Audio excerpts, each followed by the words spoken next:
Order. Notice of motion. Item 1. A motion standing in the name of the Minister for Law. Minister for Law.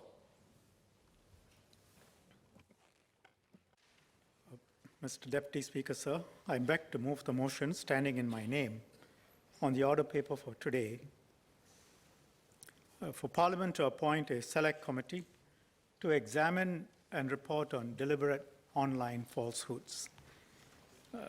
Sir, the deliberate spread of online falsehoods today is a serious problem around the world.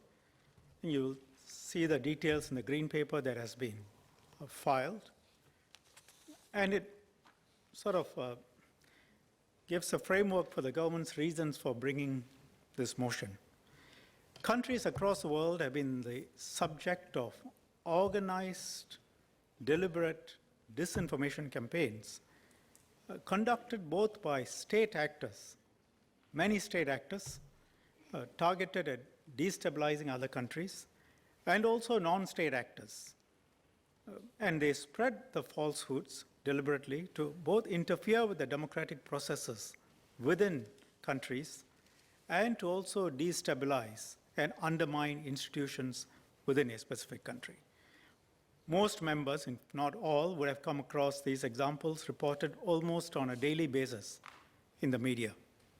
And the green paper sets out in a summary some of the more serious ones. Why are we concerned? Because we are highly susceptible, and let me share 3 reasons. First, of course, the very high internet penetration in Singapore. More than 91% of Singaporean households have internet access. So it's easy to attack and spread falsehoods in Singapore. And we have seen it happening. Second, our diversity as a multiracial, multi-religious society, and that makes it easy to exploit the fault lines through falsehoods. You get completely fabricated stories spreading.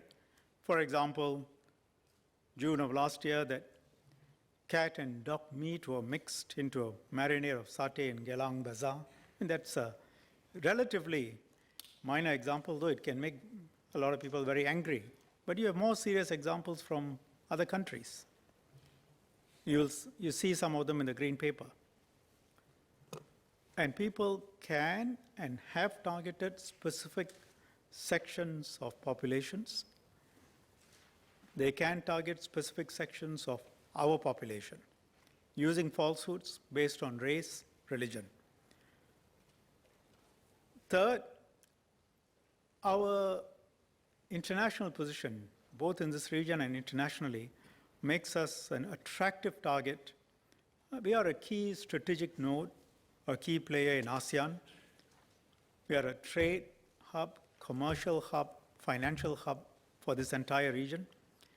What we say on regional issues, international issues, carries weight.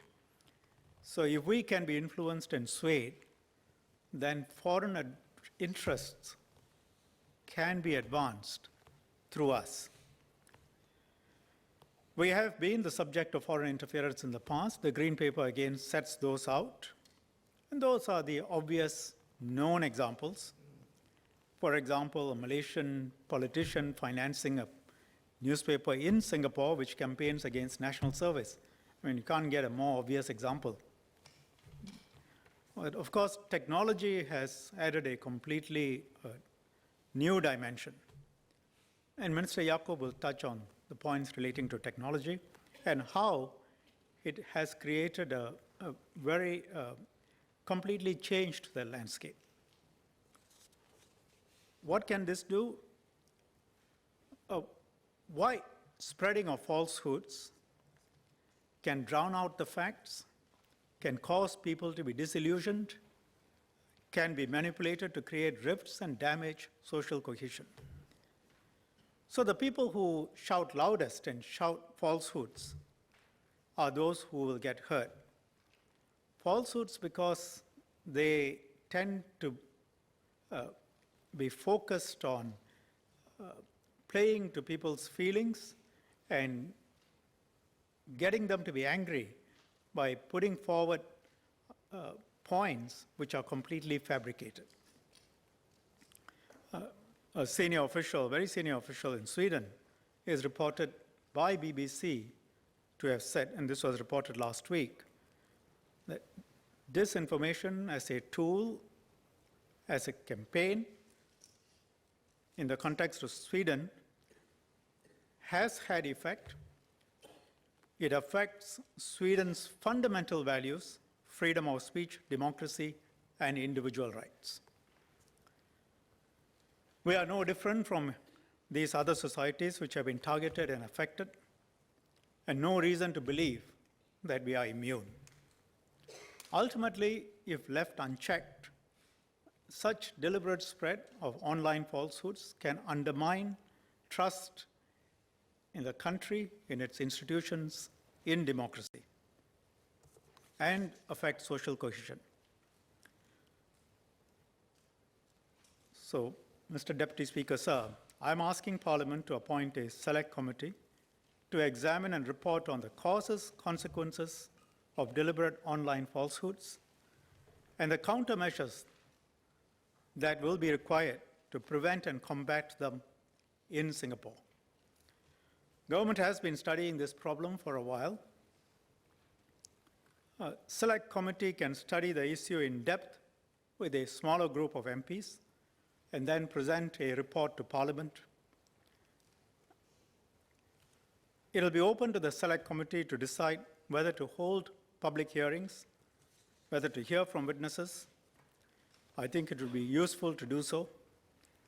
The process will allow for a formal dialogue with selected groups.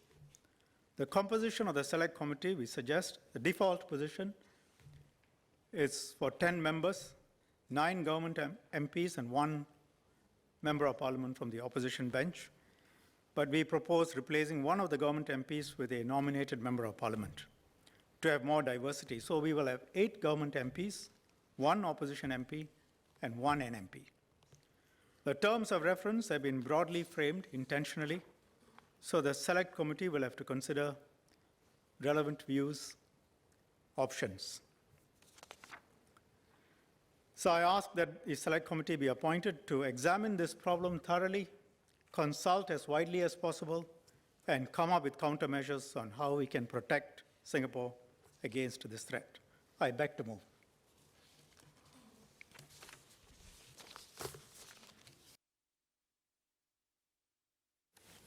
The question before Parliament is the motion as moved by the Minister of Law.